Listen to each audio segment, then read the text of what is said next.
Good afternoon, friends. David Wright here, and I am your host of the Disruptive Innovators Champions of Digital Business podcast. And this afternoon, I am lucky enough to be joined by Scott Waters. Scott, how are you? Doing great.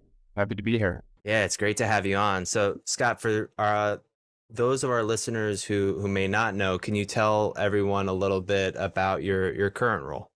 Happy to. I'm the Chief Information and Technology Officer for Overlake Medical Center in Bellevue, Washington. In my role, I basically wear all the hats of the CIO, the CTO, and the Chief Information Security Officer. So our medical system, our health system it's comprised of a 350-bed medical center here in Bellevue, Washington, and then a fairly large ambulatory network that goes up and down the 405 corridor, which is the east side of the Puget Sound. So roughly 3,500 employees, about 1,000 physicians practicing within our medical center and clinics, some employed, some community physicians. Yeah. And so, in my role, I basically oversee all of the typical things you'd see in falling under a CIO position. I have infrastructure, all the applications support. I also have the informatics side of the house, us being a healthcare organization. But in addition to that, I have the digital transformation office that reports up to me and my partner in crime, the chief strategy officer. So I have that. So the innovation and the whiz bang pow stuff. Those parts of technology report up through my areas, and then the enterprise project management office. So I head up all the enterprise project planning efforts for the organization as well. Well, it sounds like you have your hands full, that's for sure. Yeah, But very cool. I mean, and I love the image of Overlake in the background. It's just so beautiful, man. Washington's a beautiful state. So I'll look forward to diving into a little bit more about what you guys are up to at Overlake. But to start, we like to start the episode actually with one piece of actionable advice you might look to leave our listeners with today. Yeah, I think the biggest thing that I've learned in my career, just either in my career or just personally, is just the importance of effective communication. So I think communicating is one of the most important, but also one of the most difficult things we do as human beings, and certainly as leaders. Getting your intent delivered in a way that's received and aligns with that intent by the folks you're trying to communicate with is just so important. It's so hard to do. So I think if I could give anybody advice on this particular topic, is just being a forever learner and being humble and being sure you never have it nailed, taking as much advice as possible constructively, because it's just so tough to nail it down and do it well, as you know, right? You're in the business of communications. So yeah. Great advice. I love that advice. So Scott, I wanna talk a little bit about how you got to where you are today. So, what did your journey look like from, kind of where you started out to being the CIO of a, esteemed, healthcare organization over on the West Coast? Yeah, it's funny. I was thinking about this, and I grew up in the Reno, Lake Tahoe area. So my life as a youngster and kind of all the way through my teens and stuff it was all about skateboarding and snowboarding, and that's what I cared about. And I think my earliest exposure to computers and technology was kind of like a lot of other folks in my generation, which is like the Commodore 64s and TRS 80s of the world. Just silly programming and really simple video games. But that was kind of the extent of it. And I kind of went out professional world in my 20s and worked for a very large, well-known shipping and distribution company that does deliveries to all of our houses. And I was in the logistics and delivery portion of that company, and just doing operations. I was a supervisor, and just that was gonna be my direction. And they started to launch this computer assisted program to help sort things to the right places and do all this stuff with barcoding. And it really piqued my interest. And so at the same time, one of my good friends, who was one of the original architects deploying Active Directory to large organizations. So way back, he had started his own consulting company, and he needed some help. So I was doing my day job at the distribution shipping company. And then on the weekends, I was helping him go out and do new office setups, installing switches and hardware, computers and cabling and all that stuff. And it just kind of made sense to me, and it was fun. And more and more, I just kind of piqued my interest. And so over time, we'd be sitting there watching boxing or something on the weekends, and he'd be taking me to school. He'd be talking to me about networking protocols and writing up diagrams on a piece of paper for me, and walking me through like Active Directory, domain attributes, all kinds of different techie stuff. And at a certain point, I just said, I think this is for me. And so I made a switch and started working in that field full time. Worked my way up. I've had most IT jobs over my career. I've worked in help desk. I've deployed and supported hardware, application support, database, security, like you name it. And at a certain point, I think it was right around the time when Meaningful Use came out. So funding for implementing EMRs. And I had a client who was looking at that. So I went out and got certified for EMR support and implementation. And I thought, wow, this is really cool. And the more involved I got in that, the more I realized how important those tools are for patient care. Like I started to see the touch points and kind of impact areas around quality and safety that a electronic medical record could add, and got really, really hooked. And so from that point on, I took a position with that organization as their IT director and started my journey in healthcare IT. And I haven't looked back since. It's a calling. I say that to everybody when they're interviewing with Overlake, or when I have time to sit and talk with folks. Healthcare is a calling. I mean, we all have choices. If you work in IT, you can work in most industries. And I think the thing about healthcare that's different is, we're not making widgets. It's real life and death stuff. And the mission is so easy to get behind. And putting in the hard work matters at the end of the day. And so I was hooked. And so I kind of worked my way through working in the ambulatory areas, out in clinics and surgery centers, different things like that. Ended up moving into the hospital space about 12 years ago. And then eventually took a position up here in the Pacific Northwest as the IT director at Overlake.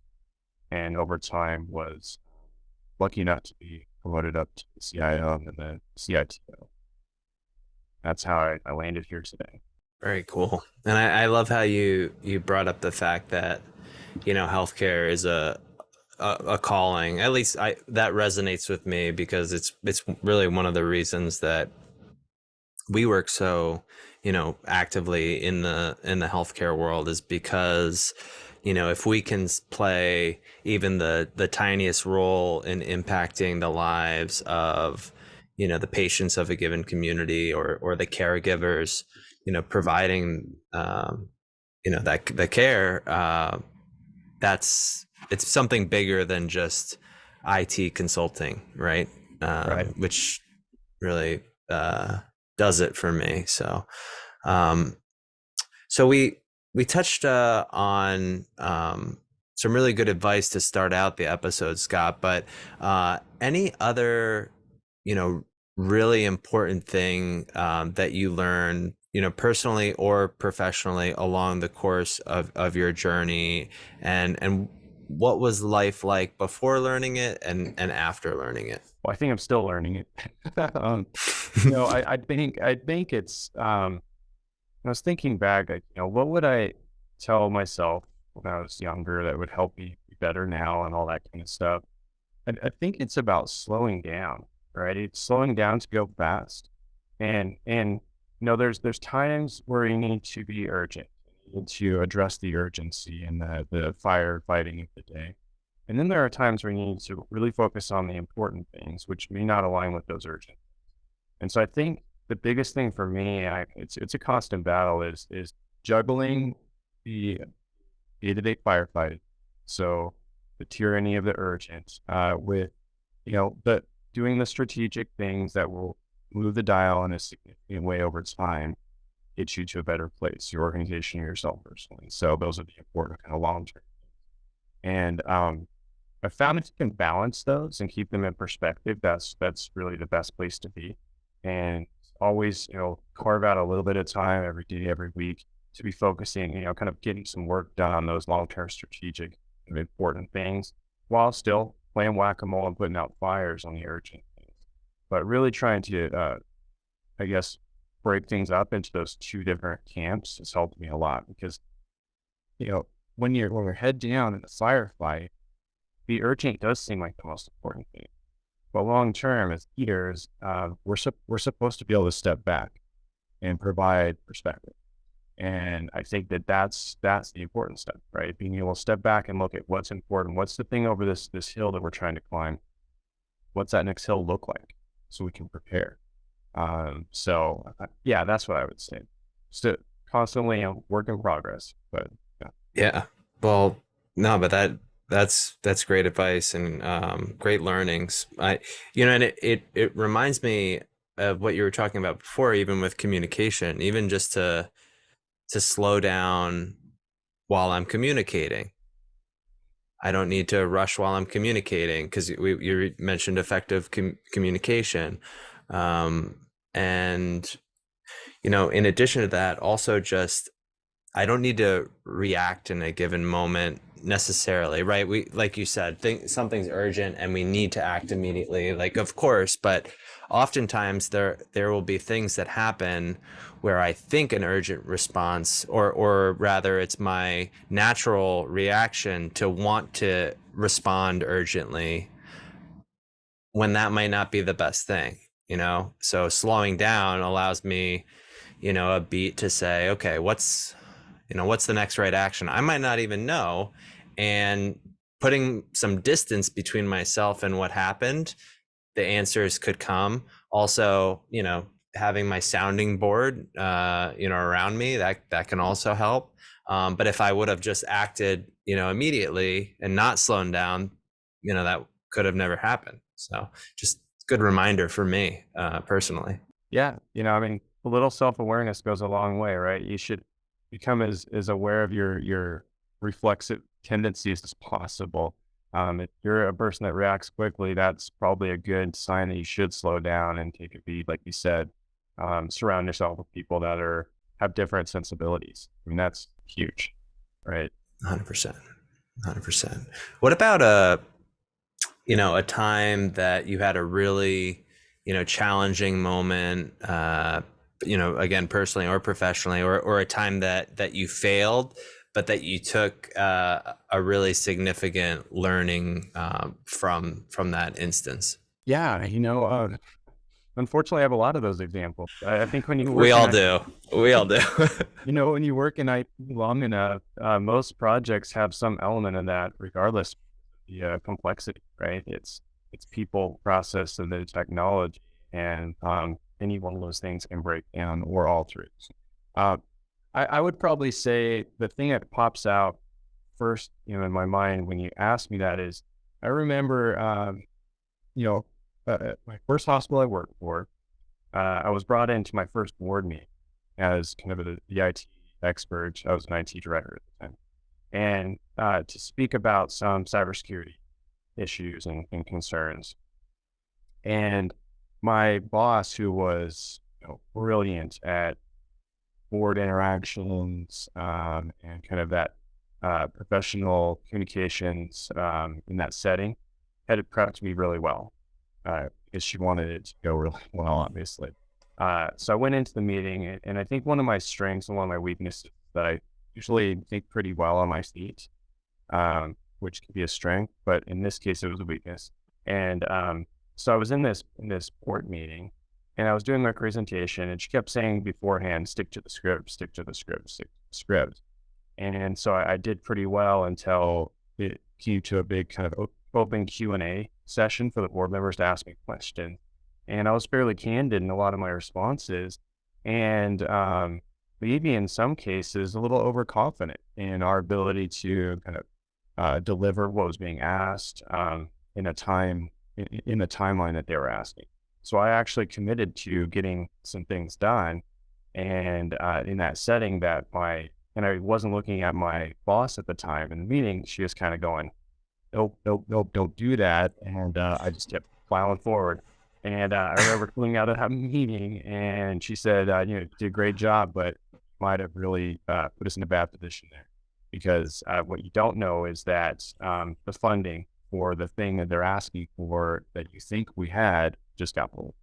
And so now we have to go back in next month and explain why you're not going to be able to deliver that. So I guess it was a big failure from my perspective. I felt horrible, but an opportunity to learn about setting realistic expectations, and not kind of being a little more humble and a little less confident in the ability to like knock it out of the park every time and exceed all those expectations that I'll make all of us feel really good, right?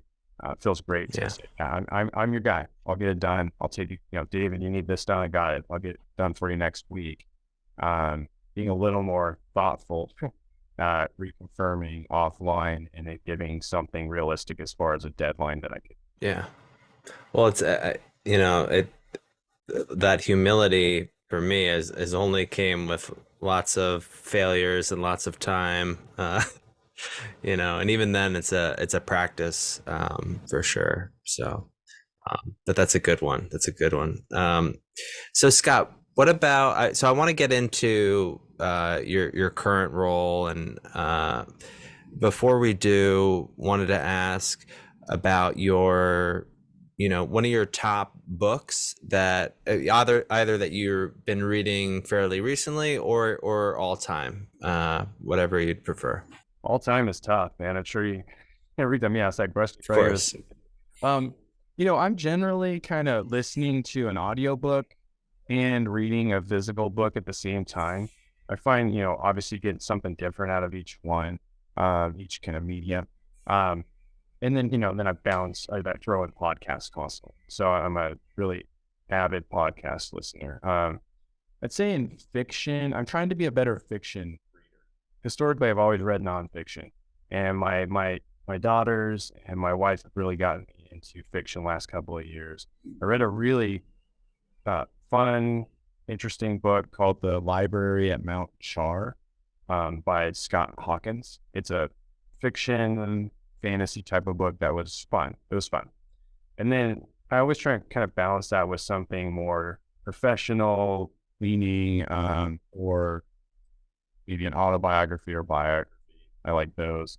I'm listening to Range right now, which is by David Epstein, and it's about how generalists can really function well in a specialized world. So being like the jack of all trades could actually be a superpower, right? It's really interesting. So I'm listening to that one right now, and I'm reading a biography called Barbarian Days by Will Finnegan, and it's a biographical kind of timeline stitched together through surfing trips, and through the 60s, 70s, 80s, and maybe into the early 90s. And it's interesting. It pulls in history. He was a journalist back in the 70s and 80s, and just avid, just kind of just crazy for surfing all over the world. So that's what I'm reading right now. I think podcasts, like I try to like have some levity in the things I listen to. Right. I do listen to like Work Life with Adam Grant. That one's fun. As far as how it applies to the work that we do. But I don't know. Smartless is fun. I listen to that quite a bit. Land of Giants, the daily stuff you should know, stuff like that. Yeah. And disruptive innovators, of course, too. Of course, I've been listening to that nonstop. No, I'm just kidding. Those are some good ones for sure. I love Adam Grant myself. So Scott, let's talk about your current role. So, wearing a number of hats over at Overlake Medical Center, Um, what is your, vision for IT and technology as it's derived from the overall mission of the organization? And what does that look like by way of some of the, key initiatives you guys are working on? Yeah, so if you kind of look at what our mission is, it's providing compassionate care for every life we touch. And that's our corporate mission. Love And that. when we look at compassion, that word compassion, our CDO Mike Marsh is really good at explaining what this means to us as a leadership team and as an organization. It's not a passive word; it's active. We are actively compassionate, and that can mean a lot of things. It's not sitting back and observing with passion in our eyes, and so the way that I look at how technology supports that at Overlake, it's about how do we put the joy back into providing clinical care to our patients. How do we make it easy to access Overlake from a patient or family member or community perspective? How do we remove digital barriers? How do we ensure stability for the organization so that care is the care continuum is not disrupted? You think of stability as job one. Systems need to stay up so that physicians and caregivers have access to the information they need to provide care. So that is like job one. I like to organize our operations from a technology perspective across this run, grow, transform continuum. In the run bucket, it's all the things you might think of that are just nuts and bolts necessary for IT infrastructure. So whatever is running right now, stay running and be stable and dependable. So keep the trains running on time. That's really important. But we also have to grow capabilities with the tools that we have, engaging our physicians, our nurses and other clinicians, our business users to help, leverage what we've already invested in so that it is working for us. That's kind of that grow bucket. And then, we want to transform. So the cool thing about Overlake is that we're small enough or we're large enough to really make an impact and small enough to do it quickly. So Right. I think we're kind of that just right size organization, which is what's brought me to and kept me at Overlake. So we're set in just such a cool geographic area here. It's beautiful, you got lakes and all of that green stuff. But on top of that, you've got the super vibrant and diverse community. Um, the East Side is a majority minority uh, community, which is awesome. It gives us a lot of different perspectives on the, what we need to put forward to serve the needs of the patients. So on top of that, we're in kind of a hotbed of technical innovation. We've got Microsoft and others sitting here in our backyard, and we'd like to partner with them. So and there are patients, right? So most of the Microsoft staff that work on campus 6 miles down the road, we are their hospital. So they have certain expectations when they walk in the door. And I think my job as a technology leader is to take what their expectations are and make those a reality. For sure. I love hearing, you know, the what your CEO mentioned about compassion being an action. That just really resonates for me. I always talk about how gratitude is an action as well, right? It's not just me saying, "Oh, I'm grateful." It's like, how am I showing up in the world as someone who is grateful? And when it comes to technology, right? How am I, kind of like you alluded to, how are we leveraging different processes, different technology solutions to, take the burden off of, the caregiver so that they can be focused on delivering that compassionate care.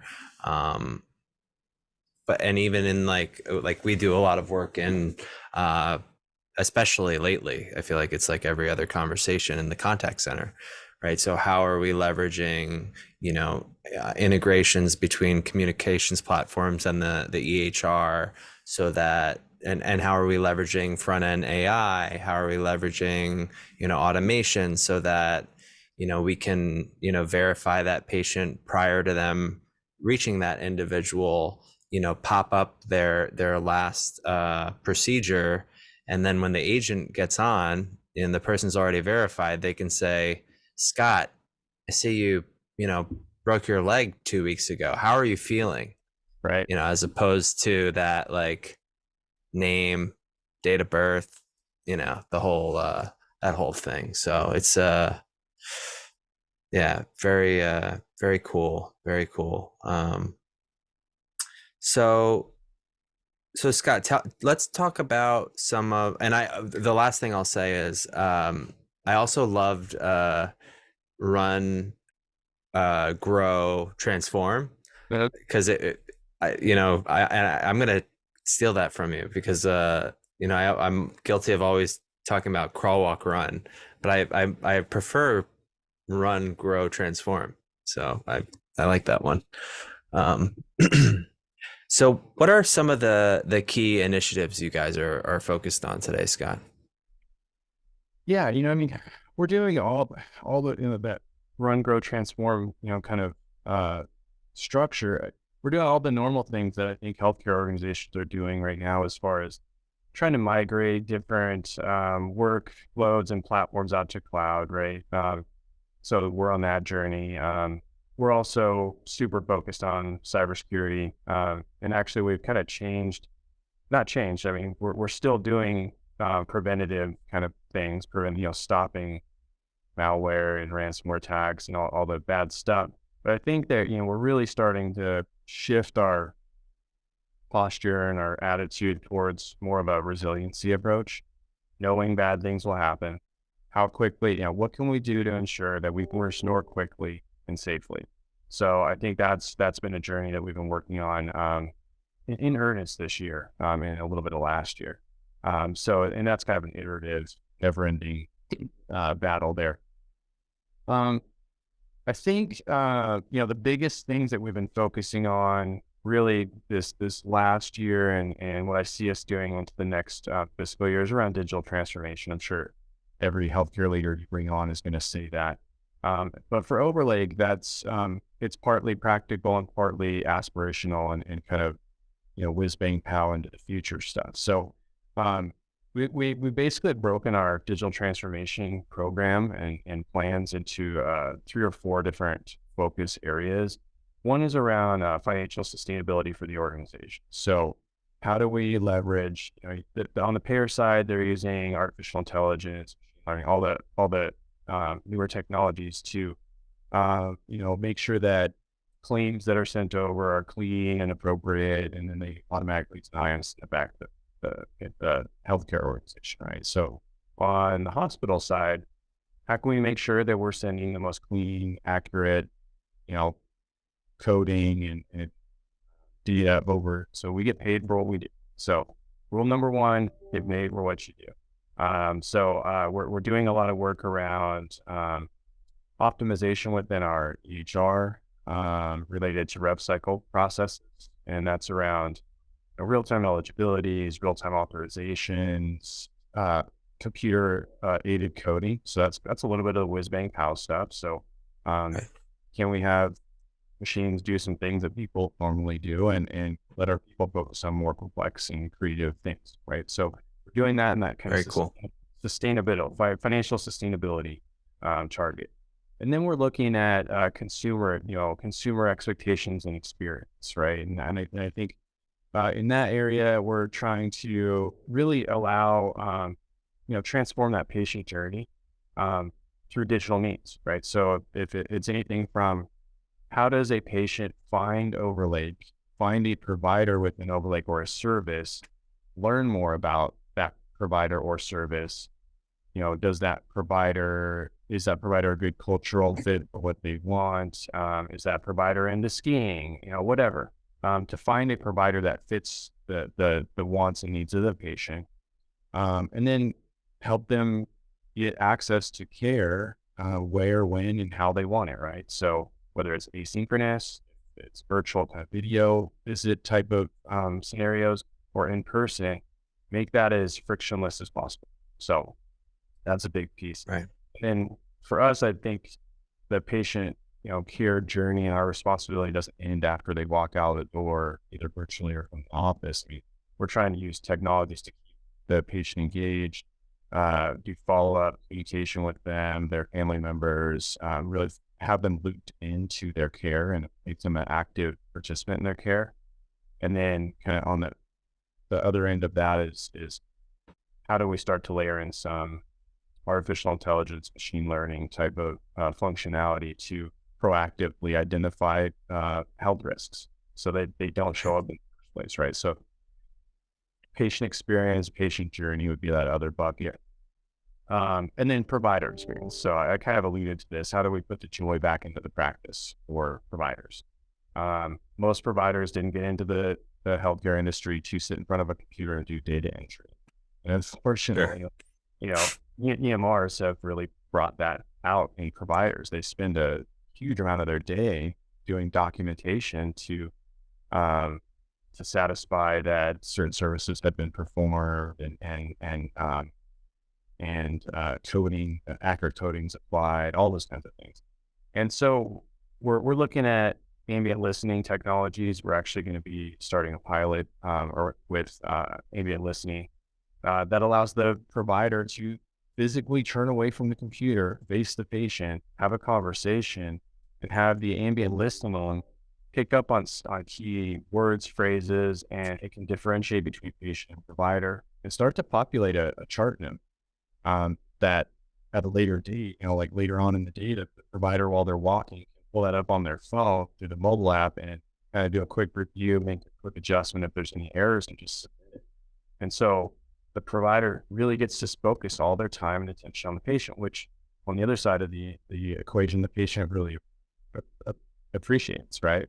So Right. bringing that joy back into the practice for providers is critical. We're at a provider and nursing shortage right now. So how can we keep people interested, keep them in the provider space, and recruit new folks into the space as well. So reducing some of that burden. I think as people, we have aspects of our jobs we like more and less, right?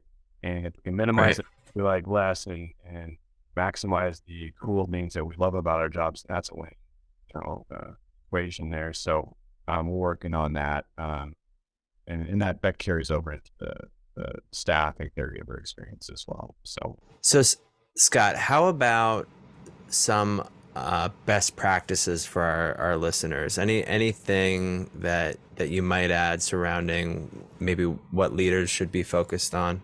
Yeah, I think with technology, it's really easy to, as technology leaders, to focus on getting the technology, planned, tested, and implemented and stable. And that's certainly important. But any good project that involves technology is people, process, then technology in that order.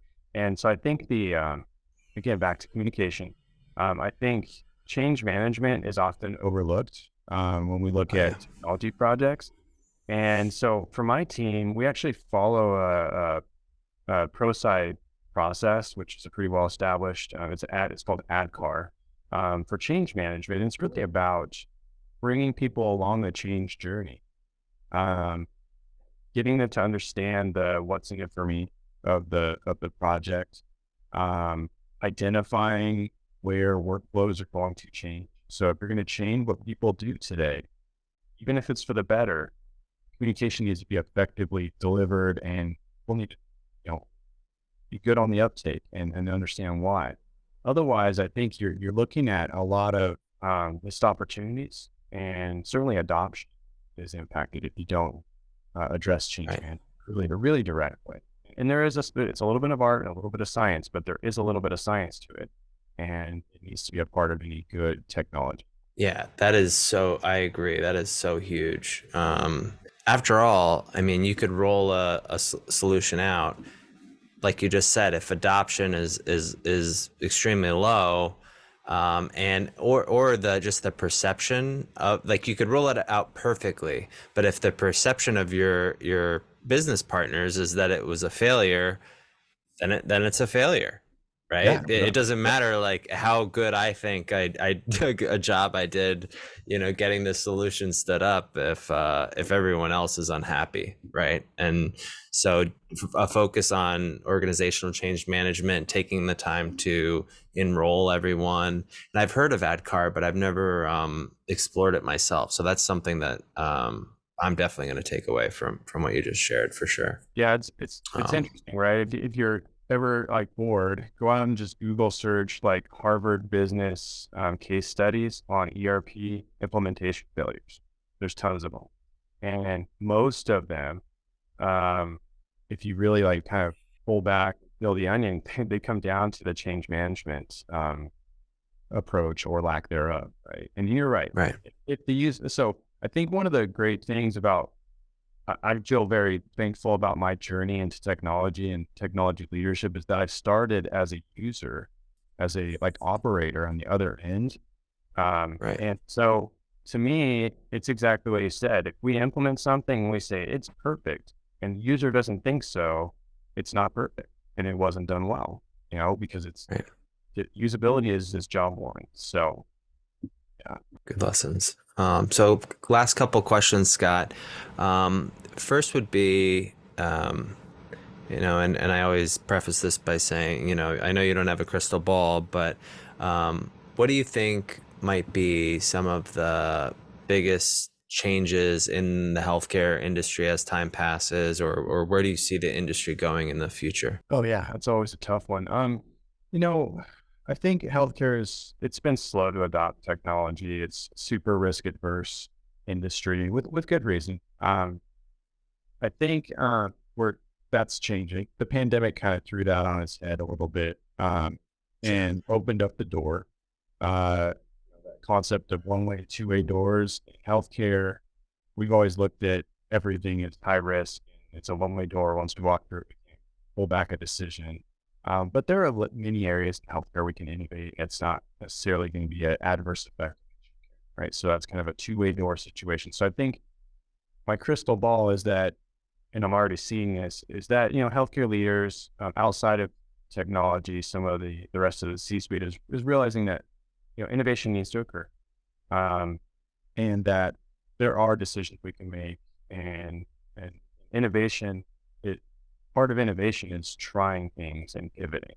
And that's tough in healthcare. It's a really tough It sell. is. But we are seeing some really good innovation. I think some of the external entrants to and disruptors to healthcare IT space have really challenged us, which is great.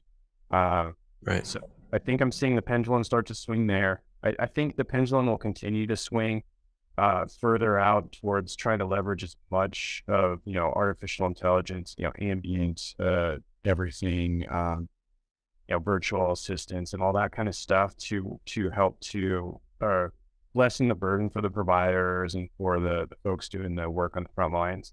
I do think the pendulum is going to swing back to the middle a little bit because healthcare is a people first business. So we're in the business of people. So, Right.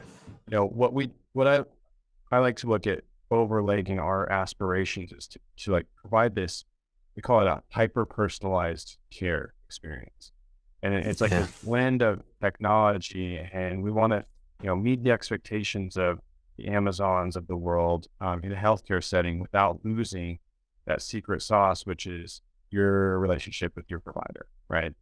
So I think healthcare's the pendulum is going to continue to swing further and further over into utilizing more and more technology to make us better, faster, stronger. But I do think it's going to come back to the middle a little bit and make sure we don't lose too much of that personalized touch, which can be done with technology. It has to be done well, though. Right. That makes sense.